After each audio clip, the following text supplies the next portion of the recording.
Video detik-detik Rustiawan dan kawan-kawan saat ditugaskan untuk proses pemusnahan amunisi di Desa Sagara, Kecamatan Cibalong, Kabupaten Garut, Jawa Barat, beredar luas.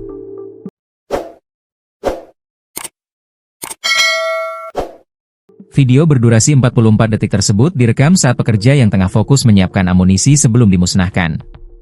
Terlihat seorang pria dengan posisi paling depan yang diketahui merupakan Rustiawan, satu korban ledakan. Rustiawan terlihat memegangi dan memeriksa objek yang tampak seperti amunisi atau proyektil. Ia duduk di tanah dengan posisi membungkuk.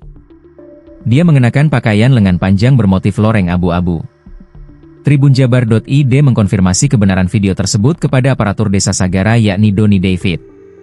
Ia membenarkan bahwa video tersebut merupakan proses persiapan sebelum pemusnahan amunisi yang berlangsung Senin, 12 Mei 2025. Masyarakat memang dilibatkan dalam proses itu, bukan hanya menggali lubang, tapi dari mulai memilah hingga menyusun, ujar Doni kepada Tribunjabar.id, Selasa, 13 Mei 2025. Ia menuturkan, sejumlah warga selama ini memang dipercaya untuk membantu TNI dalam setiap proses pemusnahan.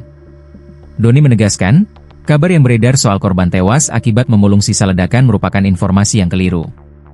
Dia menyebut selama ini warga memang dipercaya oleh TNI untuk membantu proses pemusnahan.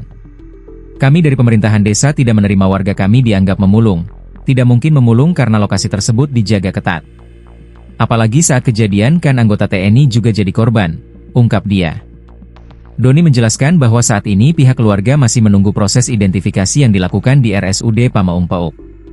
Rencananya 9 korban sipil akan disemayamkan hari ini di rumah duka. Kami turut berduka cita atas kejadian ini, semoga amal ibadah pada korban diterima di sisi Allah, ungkapnya.